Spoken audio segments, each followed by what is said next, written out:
1-yard run by Vince Workman, and the Colts only score coming on a Dean Biasucci field goal.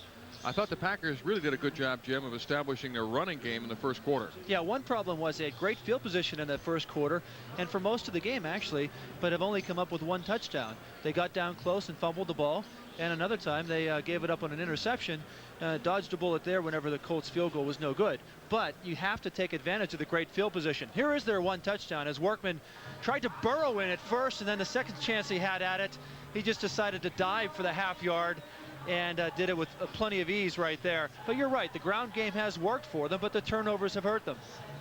A couple of disappointing drives for the Colts.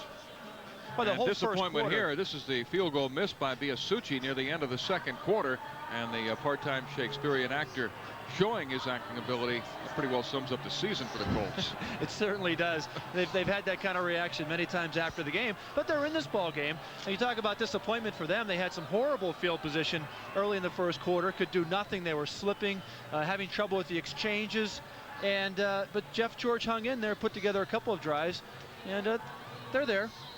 All right, Jim, let's take a look at the Coors Light halftime stats. The Colts showing a lot of improvement in moving the football in the second quarter. The total yardage just about even. Yeah, it certainly is. The Colts defense doing a good job too. You know, they came into this game with only 15 sacks on the season. They've come up with 2 already, and the turnovers you see there, the Colts have the edge. The total yards dead even, 103 to 104, just about dead even.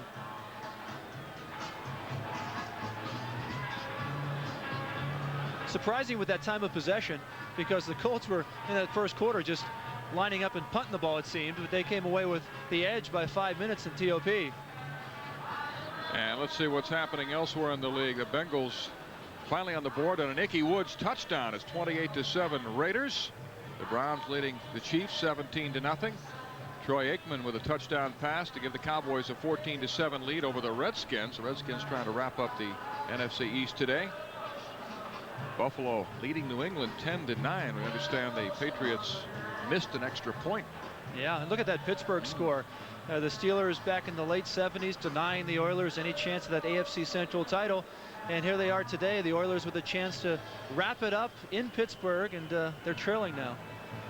The Giants and the Buccaneers tied 7-7 in the third quarter, and the Lions leading the Vikings at halftime 10-7. It's been a long year for the Colts and the Packers. The Packers have won only 2 games, beating Tampa Bay twice. The Colts' only victory over the Jets, but there is a silver lining to having a bad year, and that is that you are able to get good draft positions and draft picks. High draft picks, that's right. And the Colts and the Packers both have a couple of #1 picks because of previous deals. And as you can see there, the Packers also have 2 #2s. So they're going to get plenty of talent to restock this team. We talked about Tom Bratz, the executive vice president of the Packers, being fired earlier this week, and reportedly the Packers were upset with the drafts and some of the guys who were selected in the past, and that when they hire a new man, it's going to be someone who's probably a director of player personnel with another team, someone who really honed in on college talent and who to draft. Yeah, Lindy Infante, you see right there, has 3 years left in his contract. He's well liked by his team. He proved back in '89 that he can win. You know, the team won 10 games for him, barely missed out on the playoffs. And yeah, I really think that he deserves another shot with a healthy team and some more young talent. They got the system in place. If you make a change now, you know, you're just adding to the trouble. So Bratz gets criticized for his picks, but when Brent Fullwood was available, whenever they chose back in '88 it was, I mean, that was the guy everybody would have taken in that position. And the next year, Tony Mandarich, who's now rounded into a good player, that's the guy everybody would have taken overall second. And remember, coming up next, the second half of our doubleheader, the Dolphins against the Bears. The Bears trying to take another step in securing their 7th divisional title in 8 years. And we're ready to get the second half underway at County Stadium in Milwaukee, with the Green Bay Packers leading the Indianapolis Colts 7-3. Dean Biasucci, who missed that field goal that would have drawn the Colts within 1 point, will kick off to Charles Wilson and Vi Sikahema.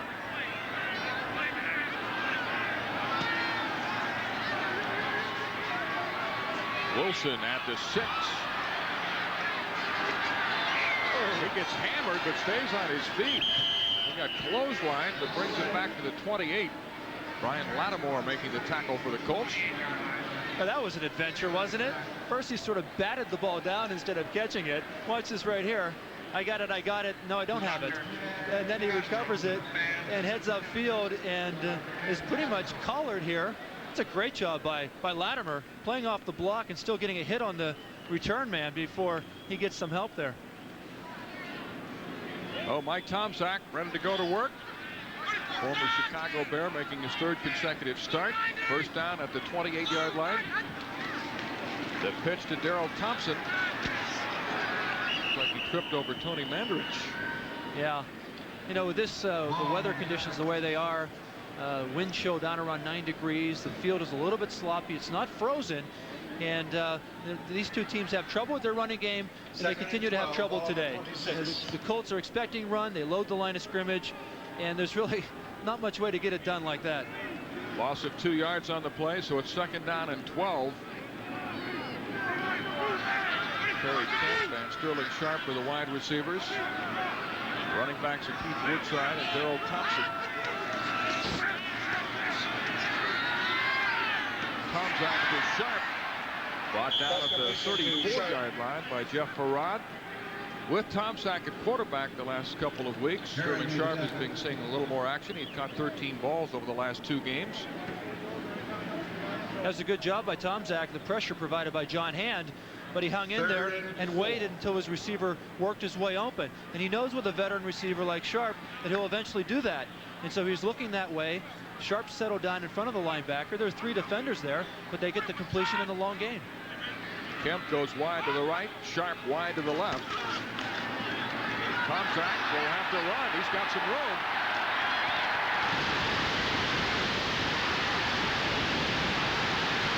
Tomczak finally out of bounds at the 16-yard line.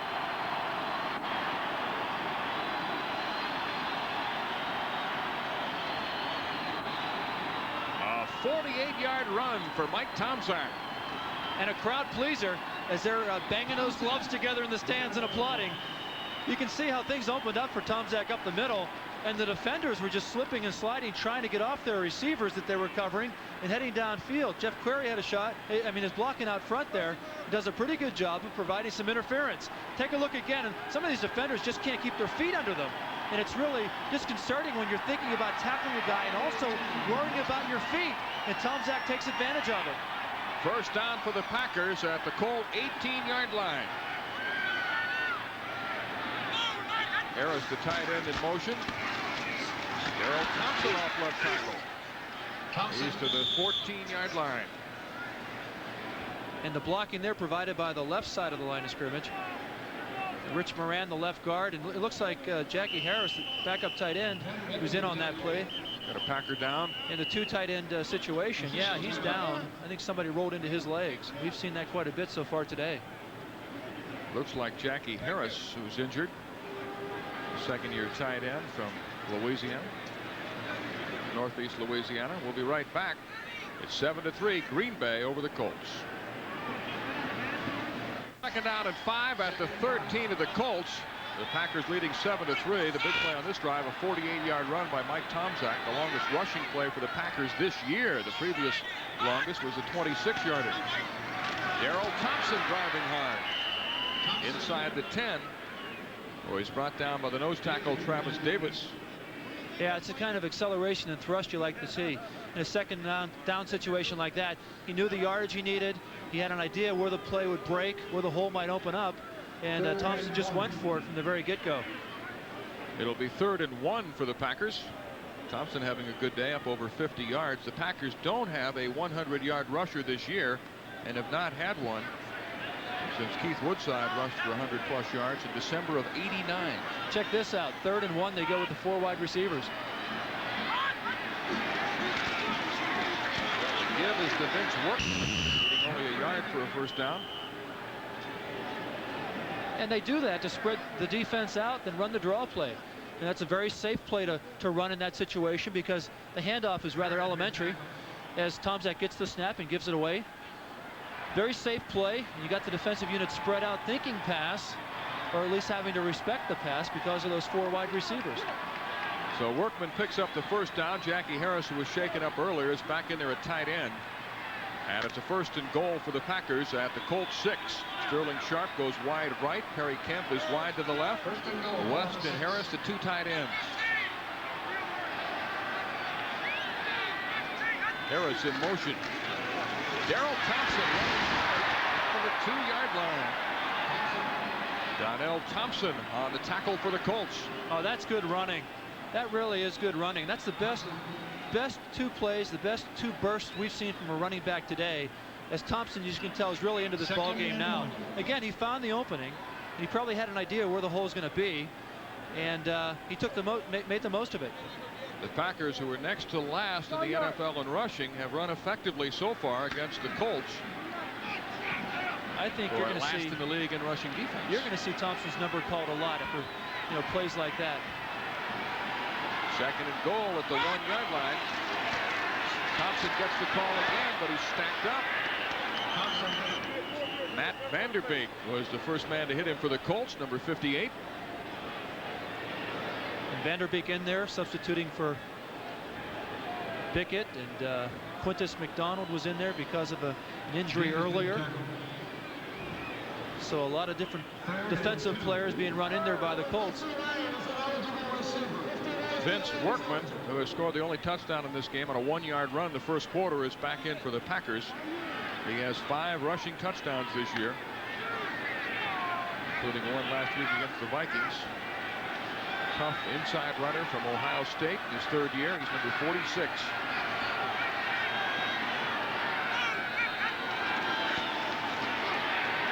Tomczak on the rollout with a flag down. He's into the end zone, but there's a penalty marker down.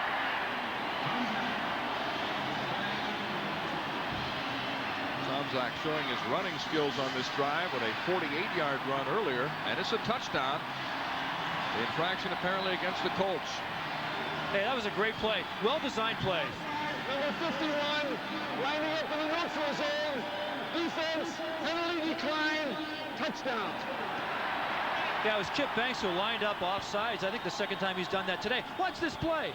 Terrific job. I think it fooled the Colts completely, and Tomczak more or less strolled in and did his little spike there. But a well-designed play by Lindy Infante and his crew.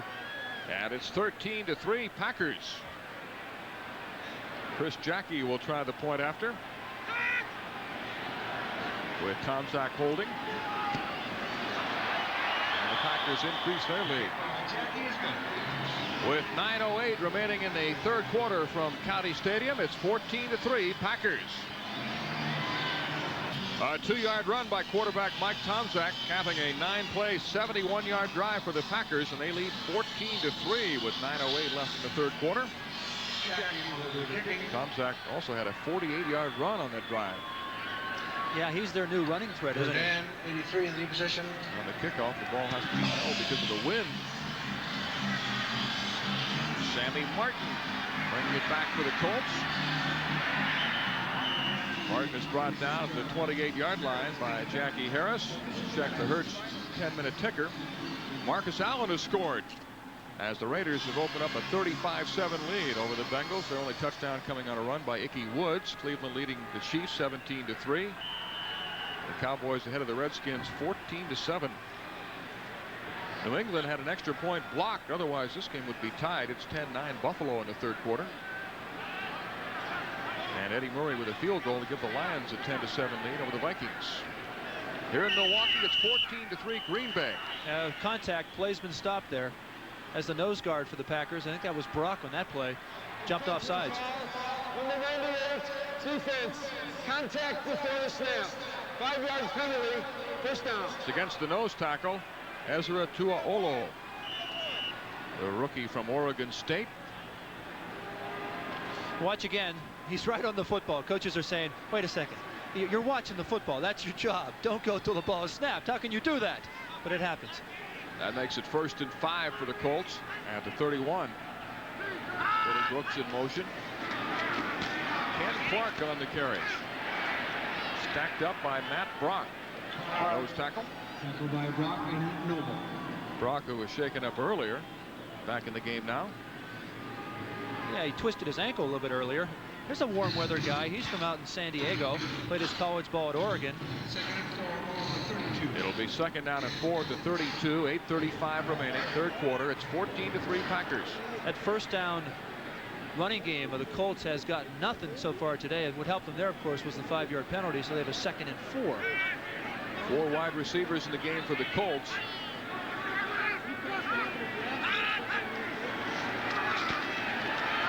George goes down again. Hit from the blind side by Tony Bennett.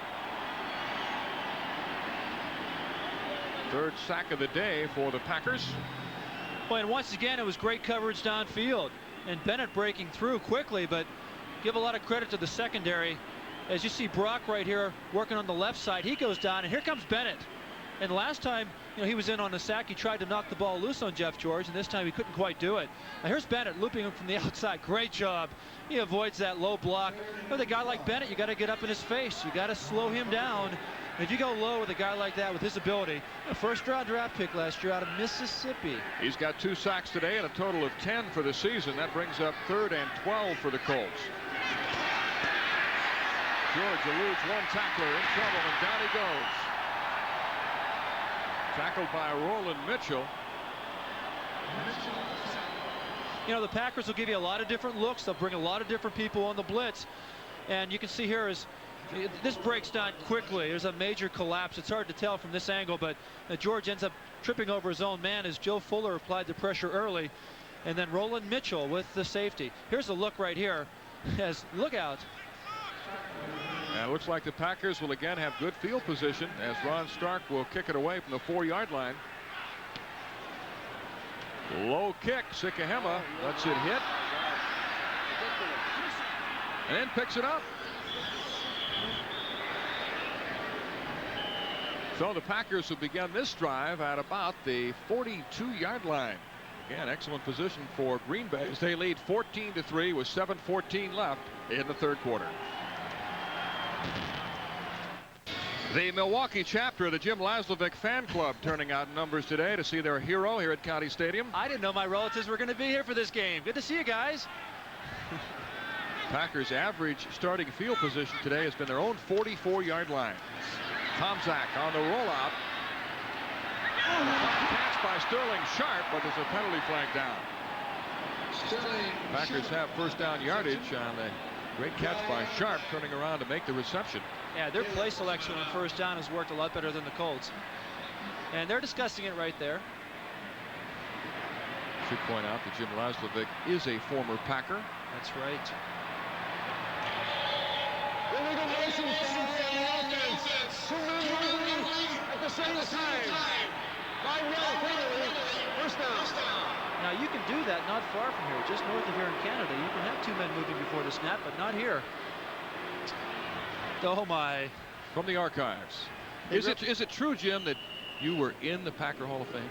It cost me $1.50 to get in. You're right. I played here in 1982, the strike year. 1 year was my final year in the NFL. And the people, I'll tell you what, there's some great fans in Wisconsin. And I'm sure there are a lot of deer hunters who can win bar bets on this one. When did Laslovic play? Did he play for the Packers? And I did. I backed up a lot of linebacking spots. Who didn't you play for? Well, I begged, stealed, and borrowed to get into the league. Good fake by Tomczak. And a poorly thrown ball as he tried to hit Sterling Sharp. Yeah.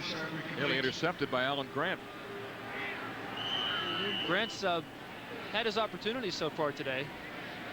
We got a Colt down. Chip Banks is shaken up. Banks actually been playing pretty well. He had a knee injury earlier in the year, but is in a good groove right now, regaining some of that former Pro Bowl form. Yeah, it looks like he's holding his knee right here, too.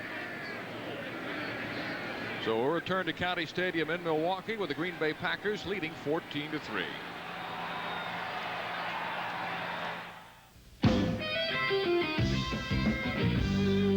When you play the game and you're looking good, it's a fun life. Chip Banks being helped off the field for the Colts. You can see Chip Banks. He's highlighted here, number 51. He's working on West, the tight end. Does a nice spin move right here. Now, from the other side of the line of scrimmage, one of the offensive linemen, Louis Cheek, got blocked into Chip Banks. You can see he went down, and he's favoring that knee. Second down and 15. Keith Woodside busting loose. He's got a first down and Woodside finally brought down at the 34-yard line by Dwayne Bickett, who's back in the game after being shaken up earlier. Well, that's a good run. That's like a classic John Brockington type of a Green Bay run as things open up quickly with a good block by Hallstrom. As he came from the right side of the line of scrimmage, you see the beautiful move. And again, the defenders are having a lot of trouble because you can see Bickett's back in the ball game. He had a stinger that took him out of action for a while. He ends up making the tackle. But Woodside, the big gain. Woodside gives the Packers a first down at the Colt 34. Green Bay leading 14-3 with just under 6 minutes left in the third quarter. Woodside and Thompson are the running backs. The pitch to Darrell Thompson. Woodside trying to block for him, but didn't get the block on McDonald. And Thompson is driven out of bounds. And let's check the Budweiser 10-minute ticker. No change in that Dallas Redskins game. See, Kansas City's finally scored. Pittsburgh leading Houston 16-7. How about that? Hold off the champagne there. The Giants have broken the tie with Tampa Bay, and Detroit leading the Vikings 17-7.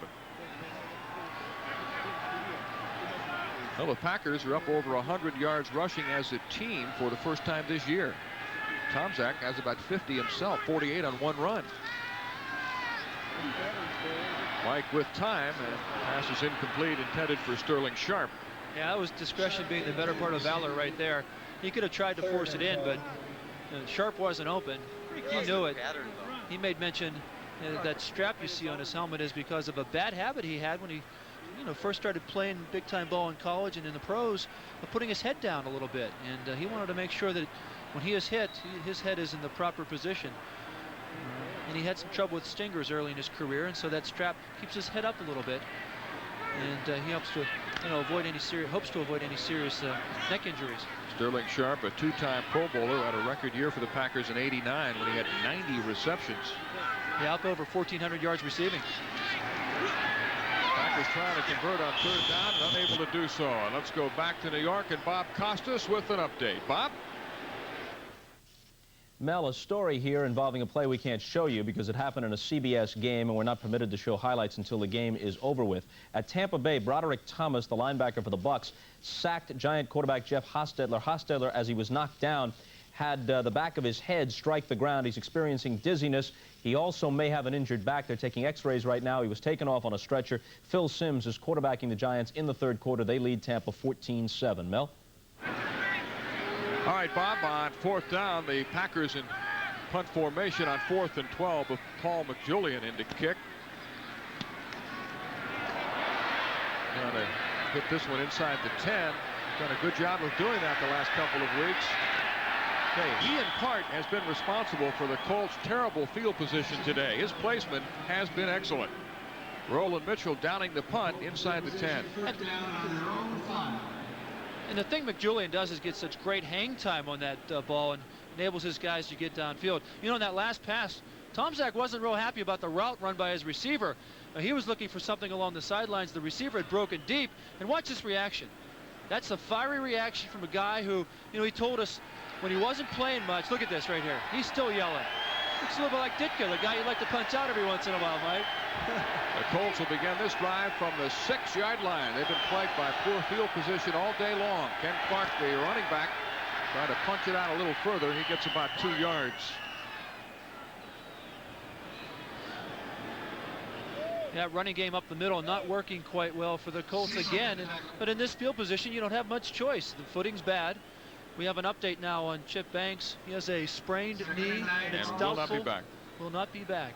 Tomczak told us that now he's playing some more. He feels more part of the team, and he's more outspoken. And he wants to be a leader. He wants to be a leader on the field, but also a vocal leader. The Colts' average starting position in the last 4 drives has been at the 12-yard line. They began this drive at the 6. Clark again. He's out to the 12-yard line where he's brought down by Johnny Holland, the 5-year veteran from Texas A&M. The Colts offensive line hit so badly with injuries early in the season with the great center Ray Donaldson going down, Irv Pankey, the guy they picked up from the Rams, going down in the first game. You've had guys like Bubba Paris come over here and not really be able to contribute because of injuries. And so they've been able, Rick Venturi's been able to piece together an offensive line the last 3 games, and until today they've been moving the ball quite well. 3rd down 4. The Colts are 3 for 10 in 3rd down situations. 4 wide receivers. Big rush, and the pass is incomplete. Intended for Clarence Verdun, but broken up by Leroy Butler. Yeah, you saw that quick release of Jeff George on that play there, and that's one of his great talents. In a situation like that, when the heat's on, here comes the pressure. The Packers are blitzing again. He got the ball out there quickly, but Verdun may have taken his eye off of it because of Holland. And a situation like that, you really can't blame him too much. And Brian Baldinger, the veteran center, shaken up on the play for the Colts. Again, more troubles for the offensive line, and it might be. You see blood on the back of his jersey. He's limping off. It might be a situation where the guys have gone to a little longer cleats because the field is kind of mushy, and so I don't know if that's a technical term or not. Mushy. I like it though. Okay, mushy. Doesn't matter if it's technical. And so it's mushy out there, and so they go to the longer cleats. So maybe their feet are staying planted longer, so when people roll into them, they're sustaining those knee sprains. Ron Stark will punt from his end zone. Packers are again going to have excellent field position. Sikahema takes it, drops it, and managed to get a couple of yards, and the Packers will begin this drive from their 48. Tackle made by Matt Vanderbeek. Yep. For 21 Thanksgivings, football fans regarded him as a big part of their holiday. Former Dallas Cowboys head coach Tom Landry finds himself home for the holidays, and Thursday Will McDonough pays a visit to the legendary coach, and we'll have Thanksgiving greetings from some of the Cowboys and Steelers of the 70s. All getting underway with NFL Live at 3:30 Eastern on Thursday, and then Pittsburgh and Dallas. Boy, they played some great games in the 70s, didn't they? Played in the Super Bowl. Steelers trying to upset the Oilers today. They had the lead the last time we checked. The give is to Keith Woodside, who slips trying to make a cut. Woodside. Of course, so much is made of the fact the Oilers have trouble winning on the road. We saw them losing up in New England earlier this year. Donnell Thompson, the 11-year veteran from North Carolina. 2nd and 14. It'll be 2nd and 14. A loss of 4 yards on the slip by Woodside, who leaves the game. That time the Packers got a little conservative on 1st down. Lindy Infante, with the score in his favor, has been having success throwing the ball and mixing it up a little bit on 1st down, and that time they got conservative and went backwards. Tomczak was thrown sparingly today, and his pass was incomplete at the 45-yard line, intended for the tight end Jacke Harris. We understand Cowboy quarterback Troy Aikman has suffered a sprained knee. He had the Cowboys ahead of the Redskins 14-7 in their game. So he's the 2nd quarterback who's injured. Bob Costas, of course, telling us about Jeff Hostetler of the Giants. He's out of the game. The game against Tampa. It'll be 3rd and 14 now for the Packers at the Green Bay 45. They go with 4 wide receivers. Yeah, they're going to spread the field out here, and I wonder if Tomczak's thinking about running again if he draws a man coverage. Tomczak with time hits Vince Workman. And Workman is wrapped up by Cornell Holloway. Yeah, the Colts weren't going to give up anything deep that time. They played a deep zone, and the short people, the linebackers and the subs here, watch Harrod really digging to get some depth here, keeping an eye on anything underneath and really trying to drop off deep to make sure that they throw the ball shallow like that and then converge and make the tackle.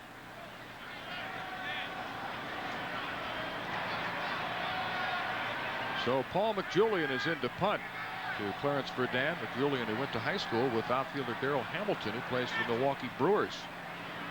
He was picked up on waivers from the 49ers. Done a good job today.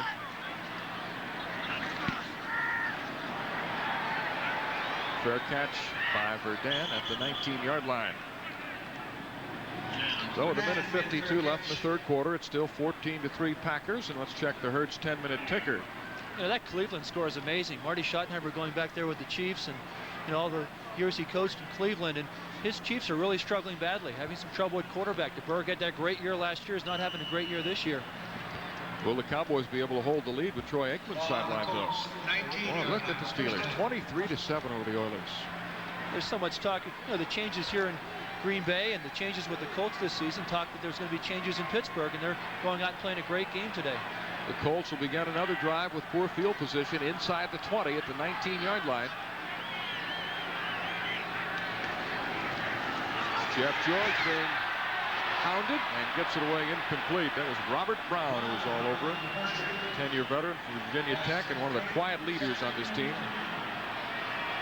Yeah, boy, I'll tell you, Jeff George has just been, he's been backpedaling a lot today.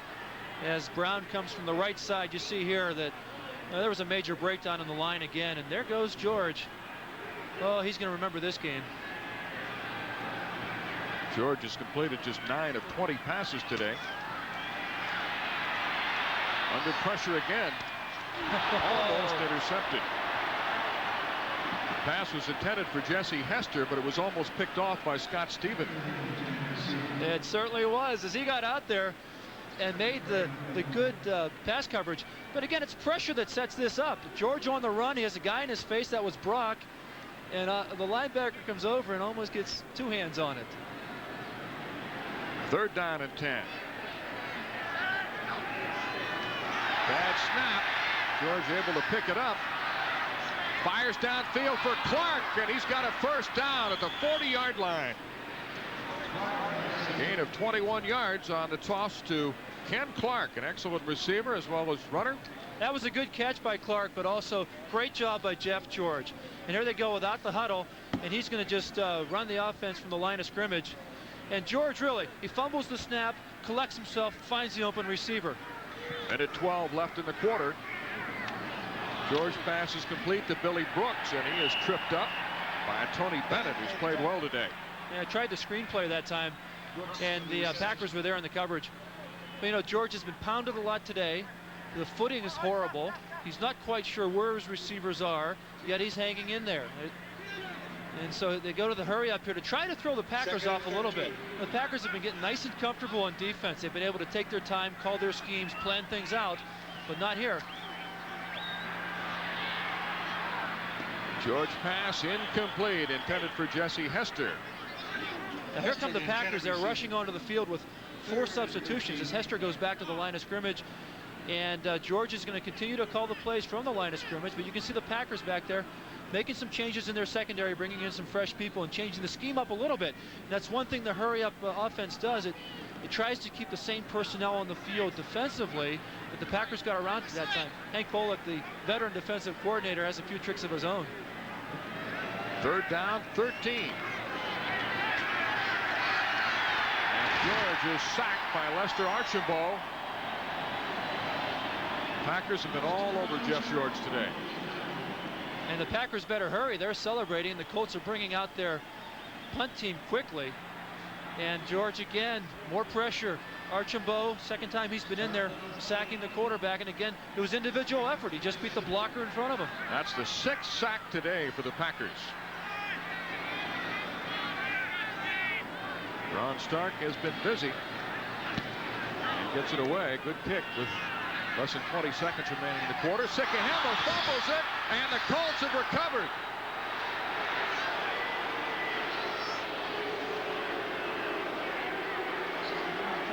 Sikahema fumbling the punt, and the Colts will take over at the Green Bay 31. This will be their best field position of the day. Keep your eye on the ball. Keep your eye on the ball, and he did. Hit him right in the face mask, and you don't see Sikahema do that very often. And he's had trouble with a couple of other punts, but he's fielded them successfully. That time, the Colts and Tony Walker recovered the fumble. And with 8 seconds left in the third quarter, the Colts will start at the 32 of Green Bay. Huge break, gives them some life. Boy, they were just running that hurry-up offense and not really getting anywhere. The usually reliable Sikahema fumbling the punt. 14-3 Packers. Tim Manoa and Ken Clark are the running backs. Hester and Brooks, the wide receivers. The pitch to Clark. And Clark picks up about 3 yards before he's tackled by Leroy Butler, and that'll bring the third quarter to an end. That's the end of the third quarter. With the score, the Green Bay Packers 14, Indianapolis Colts 3. We'll be right back after these messages from your local station. Workman and Mike Tomczak have each scored touchdowns for the Packers. The only Colts score coming on a field goal by Dean Biasucci, but the Colts trying to move at the 30-yard line of Green Bay following a fumbled punt by Biasucci. 2nd down and 8 for Indianapolis. Pocket collapsing on Jeff George again, but he fires it to Jesse Hester, who has the first down at the 19-yard line. Yeah, George has done a terrific job getting passes away today. I don't think once he's really had time to drop back, set up, and throw. He's always been throwing on the move. Yeah, here's another case of it where he drops back. Great coverage by the Packers secondary again, and George avoids the rush. And this is just a matter of asking your defensive backs to hold their coverage for too long. And a real compliment to George. You know, if there's ever any question about his toughness, that went by the wayside last year.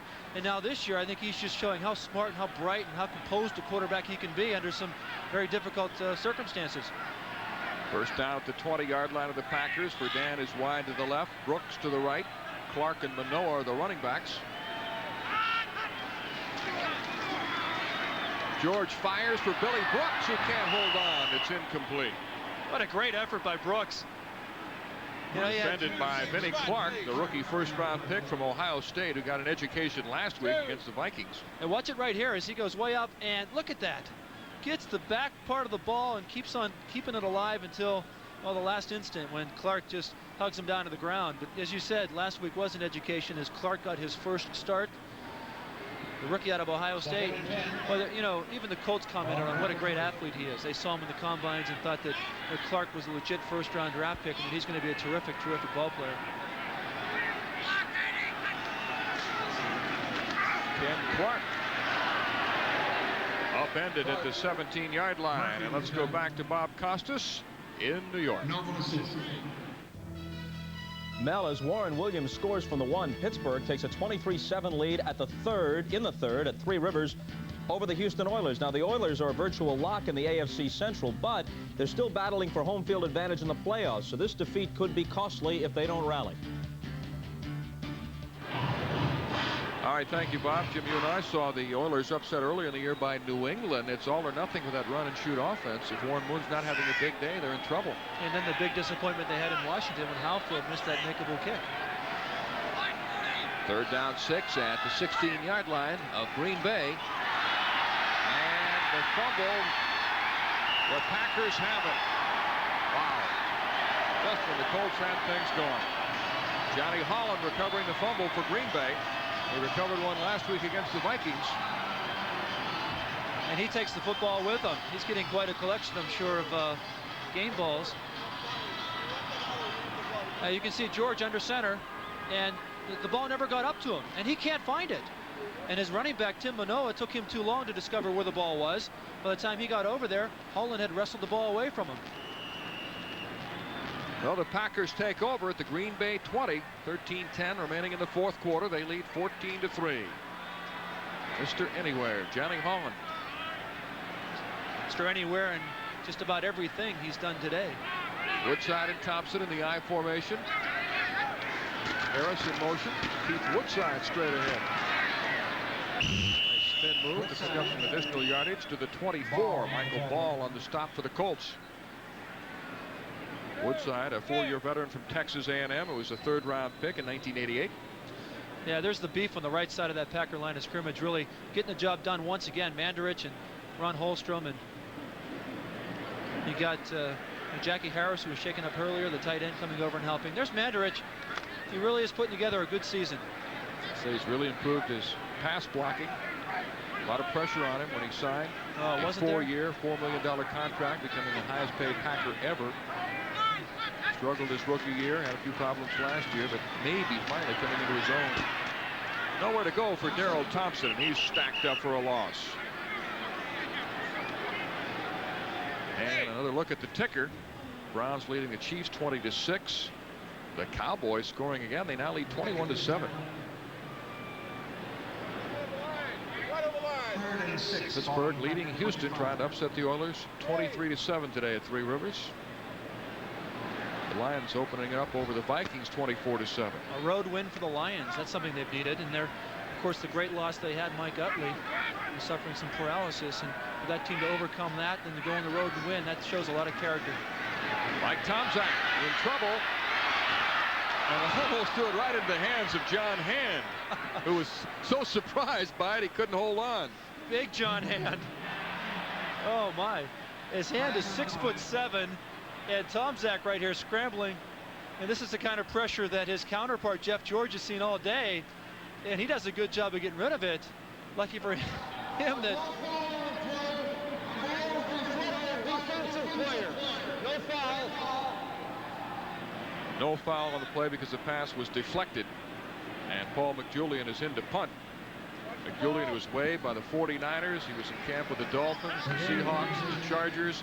Never gave up. His wife Cindy and Paul used to go out to a local schoolyard. She would center the ball to him, and he would practice punts for hours. Finally hung on and caught on to the Packers. Fair catch at the 37-yard line. Clarence Verdun with a fair catch for the Colts, and will return to Milwaukee with the Packers ahead 14-3. Oldsmobile knows that all your roads won't be sunny roads. Mel Proctor with Jim Laslovic back at County Stadium in Milwaukee, with the Green Bay Packers leading the Colts 14-3. First down for the Colts at the Indianapolis 38. The Colts have gained an average of just a half yard on first down today. Jeff George pass is complete to Billy Brooks, and the lateral to Ken Clark. And a penalty flag. They might claim it was a forward lateral. Yeah, it's going to be real close. They want to talk about this one too. We have a pretty good angle of it right here as the reception's made. I think this is an improv type of a thing too, and it certainly looks like it was a backwards lateral from that angle, and I don't think you can get a better angle than that on the play.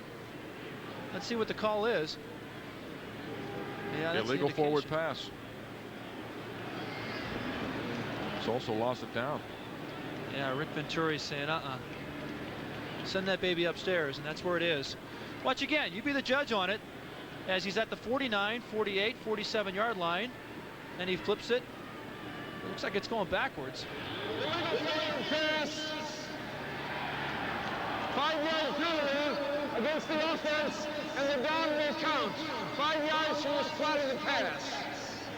So they lose the yardage and the down as the frustration continues for Rick Venturi. Yeah, Rick. They head up, Rick. As Jeff George is wondering what's going to happen when the replay guys take a look at it. Watch again now. It looks to me as if he pitches the ball at about the 47, and it looks initially as if the ball is going backwards. Without a doubt.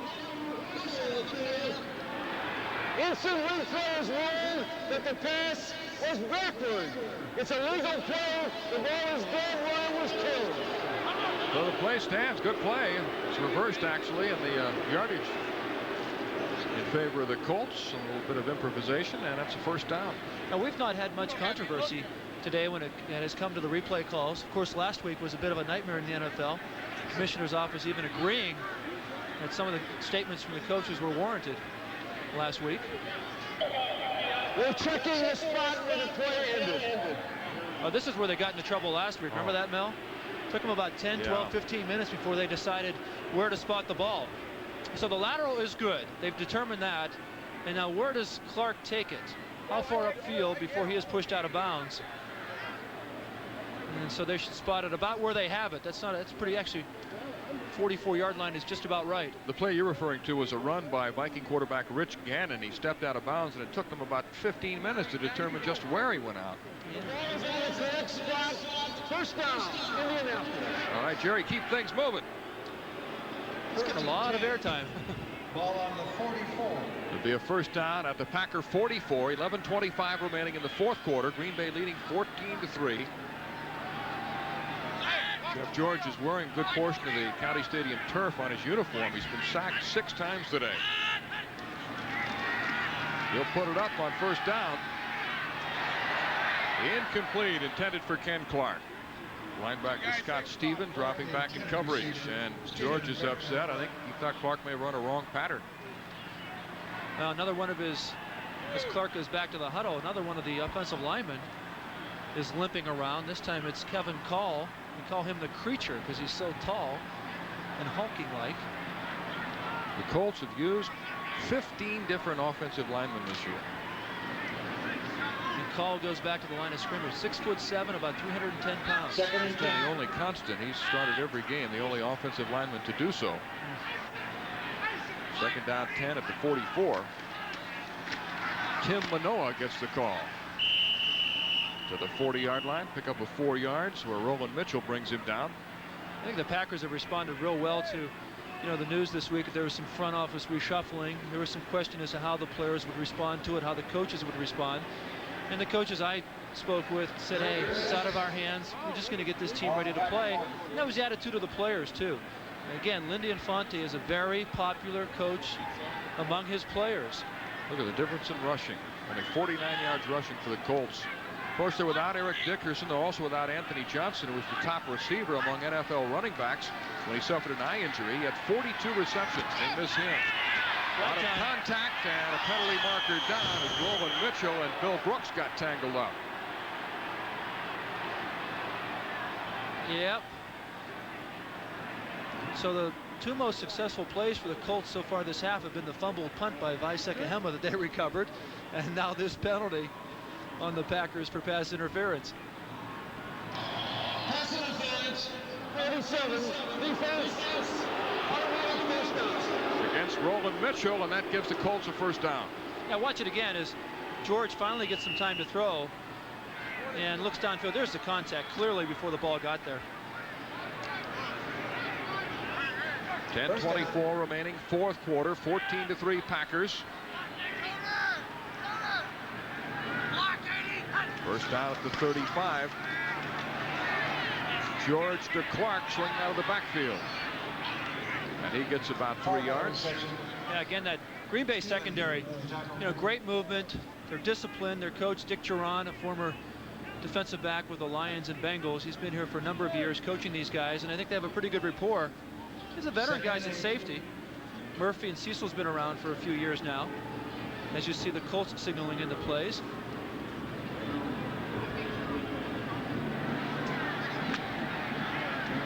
They send in their plays from Bill Jackson down to Sylvester Croom, who sends it into the quarterback. Second down and 8.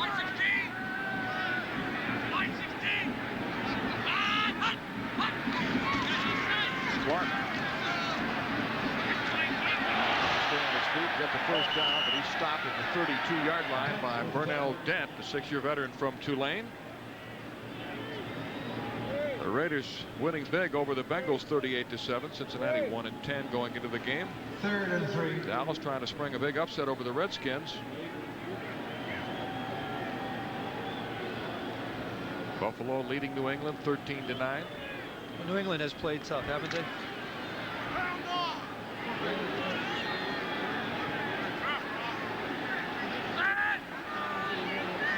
Third down 3 at the Packer 28-yard line. 4 wide receivers in the game for the Colts. Billy Brooks in motion. Brooks with the catch, but hit right away by Joe Fuller. Let's see where they spot it. Good tackle by Fuller, the 2-year veteran from Northern Iowa. Yeah, you dream of hits like that with the receiver still trying to turn upfield. Defensive back comes over and puts on the hit. As George pretty much knew where he wanted to go. He needed that 3 yards for the first down, and even though the coverage was real tight, he got the ball in there. That quick release again, that's a thing of beauty. Now they have no choice. They're short by just about that much. By the length of a bratwurst. It's a with or without that magic sauce. They're going to have to go for it in this situation. Well, Rick Venturi facing an interesting situation with Eric Dickerson coming back tomorrow. Now, how is he going to work him in, or is it? I think you find a way to work that guy. He's going to be healthy. The hamstring won't be bothering him. But does he really figure in the Colts' future? He has a long-term contract, and you're going to find a team willing to pick up that contract and trade and get some like value for him. You might have to make him fit into the Colts' future. Quarterback sneak by George. Jeff George, quarterback. A little more conservative this time on 4th and inches. In the first half, they tried a play action pass.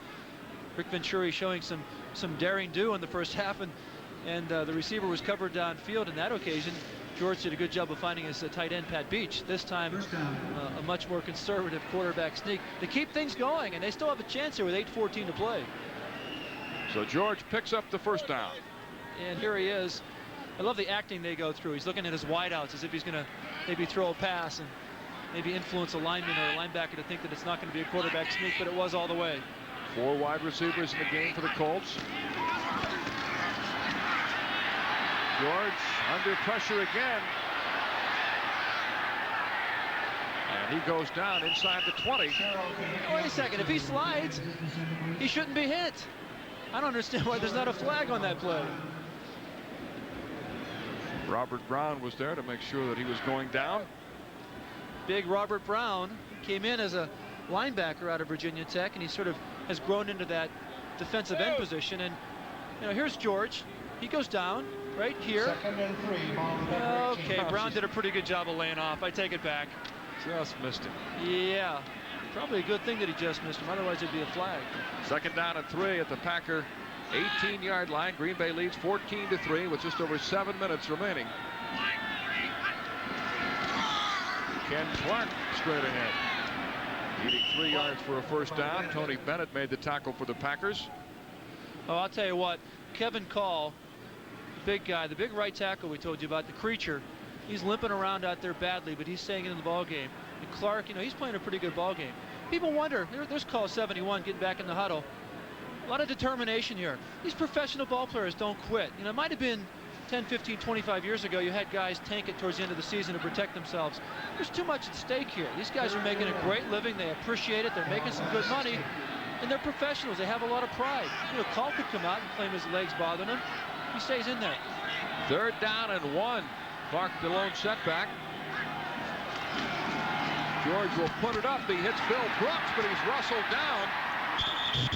Did he get the first down? He needed only a yard, but Roland Mitchell hit him right away. I like this game plan now. They've opened things up, and George is just heaving that ball almost on every occasion. They need 2 scores, so something they have to do in this situation. And we're going to see where they spot this one. Another close call. He needed to get to the 15 for a first down. It looks like he's short. Yeah, they're not giving it to 4th and him. 1. This is about the 3rd time that the Colts have been faced with a 4th and inches, and the 3rd time of course, they have to go for it in this situation. Now again, in the first half, they tried the play action pass. It was totally covered. And the last time they did the quarterback sneak. Here's Rick Venturi. What do you think, Coach? We better take a timeout and talk things over. And the Colts do just that with 5:32 remaining. Green Bay leads 14-3.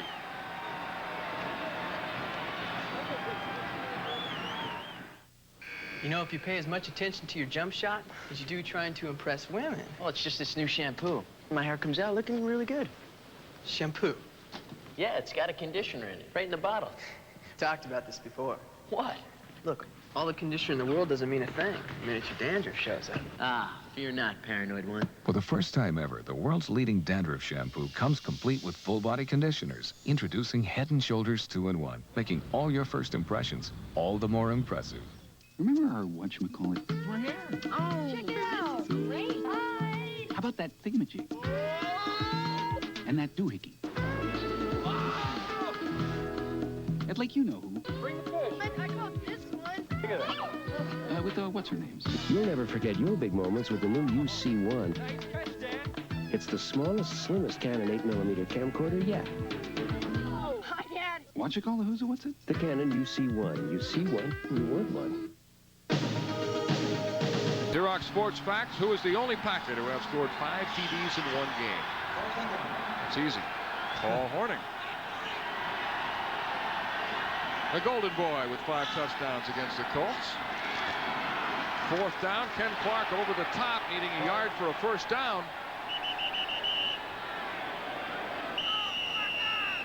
And it's going to be close. Yeah, the guys with the yard markers are picking up their 6. They're pretty confident that they're going to be moving 10 yards downfield. First down. You mean they actually scored 5 touchdowns in one game? That was a few years ago. Paul Horning, one of my former partners. Is that right? Yeah, he aged me about 3 years and 1 season. Great guy, though. Was that because of the day before the game or the... No, it's a late night preparation the night before. Practice, practice, practice. And a timeout taken by the Packers. First charge timeout, Green Bay. With 5:05 remaining in the fourth quarter from Milwaukee, Green Bay leads 14-3.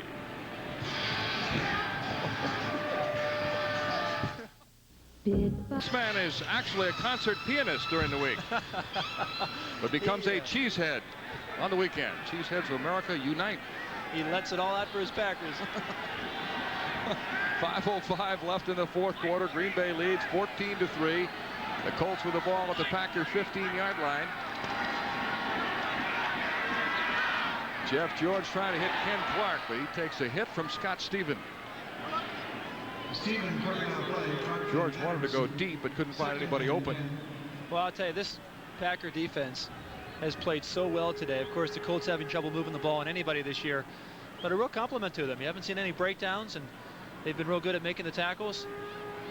As Jeff George, you made a good call earlier, Mel, about him wearing part of the stadium on his jersey. He has been down a lot, and that's one thing you don't want your quarterback to look like, during the fourth quarter of a ball game, is a guy whose jersey's covered with mud. Coming into the game, he was already the Colts' 5th leading passer in terms of completions and attempts, and this is only his 2nd year. When you consider Johnny Unitas played for 17 years, Burt Jones for 9. Bill Brooks with the reception at the 5-yard line, and he's out of bounds. And that shows you how often George has had to throw in his 2 years with the Colts. Yeah. As there he is, winding up and throwing again. And that ball got there. It looked like it had to work its way through some hands at the line of scrimmage. The ball deflected, but Brooks makes the catch. Timeout for a measurement. And again, another measurement. If they have the first down, it'll be 1st and goal. And Lindy Infante said the Packers really could be 6-5 right now. They have lost 4 games by 3 points or less. Yeah, again, just a matter of inches for the first down.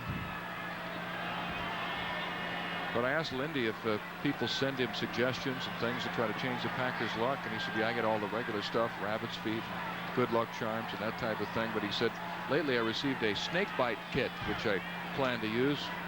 People claiming we've been snake bitten. He also said a guy sent him a bottle of enthusiasm, a bottle with a bluish liquid in it with the word enthusiasm written across it. He said he took it to the team meeting before one of the Tampa Bay games and said, guys, if you need a swig of this before the game, go ahead. And they won the game. Those are some of the bizarre things that have been sent to the Packers coach. 3rd down and 1 at the 6. 4:53 left. Clark and Manoa are the running backs. George on the run again. Into the end zone. Touchdown. Billy Brooks. Brilliant play. Brilliant play by Jeff George. Well, look at him there. He's going to keep that beard, I bet, forever, after the way he's been playing with it. Of course, it helps that he gets some protection here. After the initial breakdown, he rolls and gets out of harm's way. The pressure coming, he maintains his concentration, and somehow, look at the hole he got that ball into. That's a great play. And again, that's that quick release we hear about with Jeff George. As there's the initial breakdown, and he buys time by rolling to his left and stopping. That is so hard for a quarterback to do, especially with somebody in his face. He's being pressured by Holland, who's been in his face a couple times today, yet he makes the play. It's a ball game. Jeff George with his 9th touchdown pass of the year, and Brooks with his 4th touchdown reception. And Dean Biasucci's conversion is good, and with 4:46 remaining, it's now the Packers 14, the Colts 10.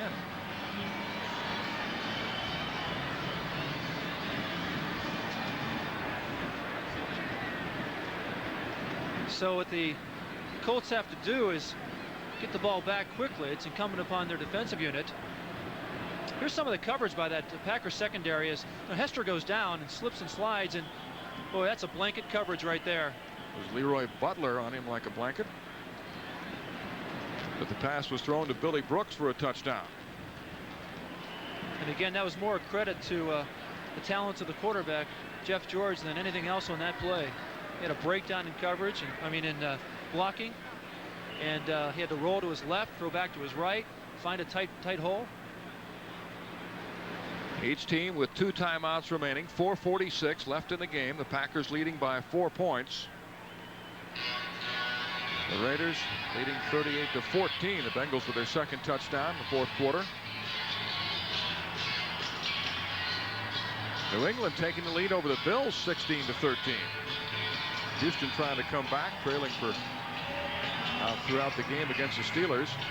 Vinny Testaverde with a touchdown pass to Willie Drury as Tampa Bay has come back to tie the Giants. Jeff George putting the jacket on, staying warm. I would anticipate a deep kick. 4:46 left to play in the game. Why a deep kick in this situation? The percentages on onside kicks are so low.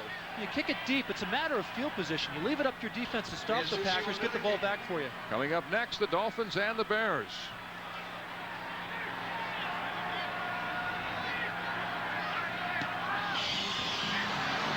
Fair catch. Smart play. Smart play by the Packers. As Dean Biasucci tried a pooch kickoff. You've heard of the pooch punt? The same idea right there, and that time Clarence Weathers, well coached on the short pop-up type of a kickoff. He called for the fair catch. Very, very smart play. So the Packers will have the ball at the Green Bay 34 with 4:41 left. Each team with 2 timeouts remaining. Ground game has been very effective today for Green Bay. They have Darrell Thompson in the backfield.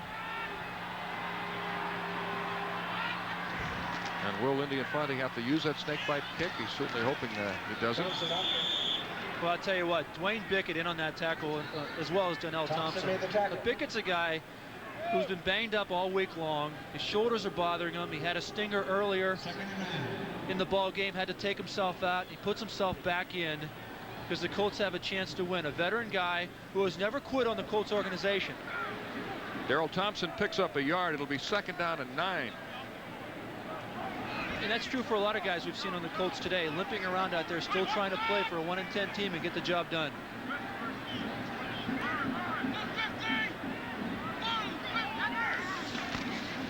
Thompson again trying to get outside. And he's out of bounds at the 38-yard line. And John Hand's trying to spot the ball as Thompson heads back to the huddle along the sidelines. John Hand was arguing his case that, hey, he stepped out way back here. And the fans, thinking the Packers might be a little too conservative here, began to boo a little bit because they sense the Colts might get the ball back with fairly decent field position. Yeah, what's their worry? I mean, 3:54 to go. You'd hope that your ball carrier would stay in bounds in a situation like that. Maybe they were booing that, but you want to be conservative here. It's a matter of real estate and yards, and the Colts haven't shown they can drive the length of the field. So at the very worst, you want to be able to punt and pin them back. And we apologize for some of the language you may be hearing this afternoon. Not from Kim and I, of course. Incomplete. Wow, this is getting real interesting, and Lindy Infante may be opening up that snakebite kick real soon. As Paul McJulian comes in to punt, the Colts are going to get the ball with plenty of time left to pull this one out. And look how close this ball was to being picked off. As Tomczak put it out there, and it skipped before it got to the defender, but good coverage. Tomczak tried to force it a little bit. If the Colts can hold on to this punt, they're going to have the ball with 2 timeouts left and over 3 minutes remaining. Clarence Verdun signaling for a fair catch. And Indianapolis will begin this drive at the 29-yard line, trailing by 4 points. Boy, so much faith goes into being a return man.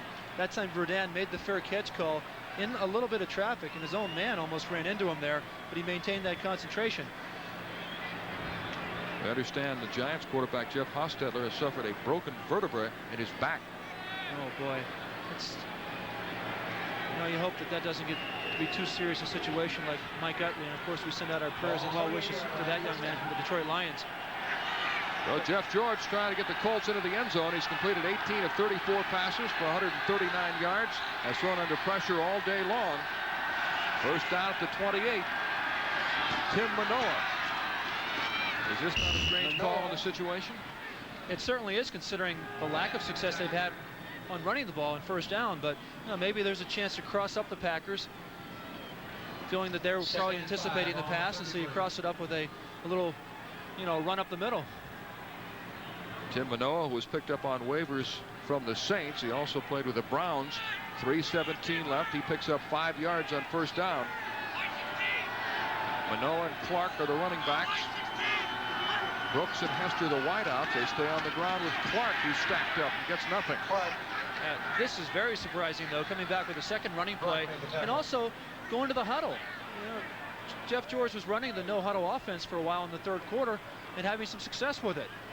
Now, this is real strange. With 2:50 to go and the clock running, they're huddling up. What happened to the hurry-up offense? And they were moving the ball. They were causing the Packers some problems. It'll be 3rd down 3. You know, I mean, the cynics might say they're playing for the draft choice because they'll get a higher pick than the Packers, but geez, you'd hate to think that's the case. There's Rick Venturi, who has really tried to win this ball game. He really has some creative calls throughout the afternoon, but this I just don't understand. George now from the shotgun. In trouble. Gets it away, and it's incomplete. Intended for Sammy Martin, but Lester Archambault's had a big game, was all over George, and that'll bring up 4th down. Brings up another big decision here. Timeouts remaining. 2. Colts are down to 2, and there's 2:18 to play. If you punt it away here, you might not get it back. An exasperated Rick Venturi on the sidelines, but wonder about the play calling on the drive. Yeah, 2 runs to start. Yeah, they're going to go for it. They have no choice. I'm sure the fans are exasperated back in Indianapolis, and all Colts fans at that call on 2nd down. They've converted 3 of 3 in 4th down situations. It's 4th and 3. George will throw for it, and it's complete to Jesse Hester. He's got a first down at the 45. With just over 2 minutes left, the Colts still have 2 timeouts left. And they're going to let it tick down to the 2-minute warning here, and the clock will stop. Boy, George, another good, excuse me, Jeff. Didn't mean to call you Boy George. What a great play that was. 14-10 Packers. Don't go away. Here in County Stadium, the Colts trying to pull this one out with 2 minutes left. They still have 2 timeouts remaining. First down at the Packer 45. Jeff George with time. Downfield complete to Billy Brooks for a first down. Mark Murphy on the tackle at the 27, and now they're in the hurry-up offense. And I'm sure everybody's saying, well, it's about time. Again, Jeff George threw that ball on a rope. A quick release. Brooks got open, and the ball was there. The Colts, who won only 1 game all year, they're 1-10. The Packers are 2-9. George to Brooks again. He stretches out to the 20. Pickup of 7 yards on the play. Roland Mitchell made the tackle, but George has the Colts moving.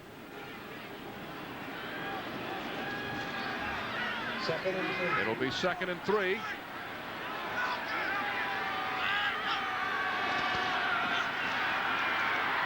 George into the end zone for Brooks, but he overthrows it. Oh, that was so close. So close, as the coverage was there. So Jeff George tried to just loft it into the corner of the end zone, out of the reach of the defender. Tried to give Brooks a chance. Let's take a look at the previous play, as George dropping back there, getting the coverage off the 4-man rush, and throws it downfield to Brooks. The Colts facing a 3rd down situation. They've converted 4 of 18 today. It's 3rd down and 3 at the 20. The Packers lead 14-10.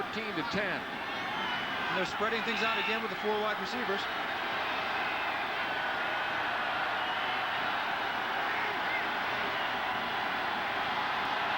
George changing the play. He's going to have to hurry, just getting the play away. He's hit and fumbles the football. Colts got it back.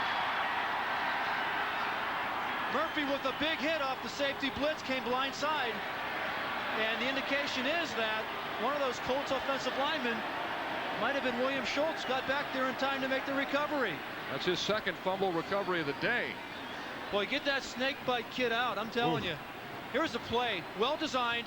They've seen this formation before today. Here comes Murphy, does exactly what he's supposed to do, plant that head, and George is back. And look at 2 guys have a chance for the fumble, and it's recovered by the Colts. That's the 7th time today that Jeff George has been sacked, but the Colts maintain possession. They take a timeout with 55 seconds left. They still have 1 timeout remaining. It's 14-10 Green Bay. But Brooks is having an afternoon. 10 catches for Only 70 yards, but he's had 2 good weeks. Last week against the Bears, 7 receptions for 106 yards.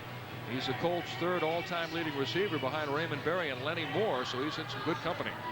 It's a nasty situation to be in, though. If you're the Indianapolis Colts, you're down by 4. You need the touchdown. You're faced with a 4th and forever after that sack and fumble. Jim, there was some speculation that Lindy Infante had to win this game to have hopes of holding on to his job. They seem to have this one pretty well wrapped up, but then the Colts beginning this drive with a chance to win it. Yeah, no, and really, that kind of thinking is so short-sighted. Here's a guy, Lindy Infante, who proved back in '89 he can put together a winning season. And, you know, he's just been beset with injuries. Last year to his quarterback, this year to his quarterback. Lost Tim Harris, an all-pro, pass rusher. Well, it's 4th and 16. This play could decide the game. 55 seconds left. Here come the Packers. George gets it away. Incomplete. And the ball goes over to Green Bay. Great pressure by Roland Mitchell. And I think only a quarterback like Jeff George would have given his team any chance on that play, because the pressure was so quick from Mitchell on the blitz. And watch George. The snap's a little bit high. There's Mitchell, unblocked. He gets in. And Jeff, with that release, is able to at least put the ball downfield where it had a chance of being caught by somebody, anybody. And on 4th down, under that condition, that's the best you can ask of your quarterback. And has Lindy Infante closed the lid on the snakebite kit? Well, they're setting up with this wonderful formation that all winning teams love to see.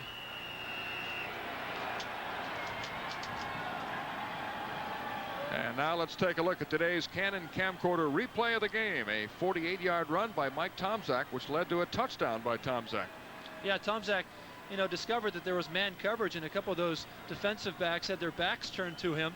And then when he set off downfield, they had trouble catching up to him and keeping their footing. And Jeff Query with some good blocking downfield, 48-yard gain for Tomczak.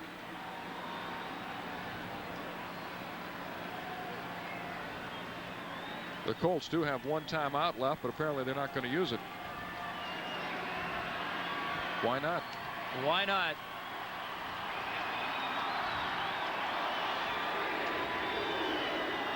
Lindy Infante and Rick Venturi shaking hands.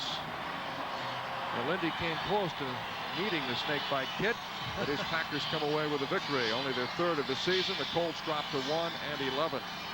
Final score, Green Bay 14, Indianapolis 10. We'll be back.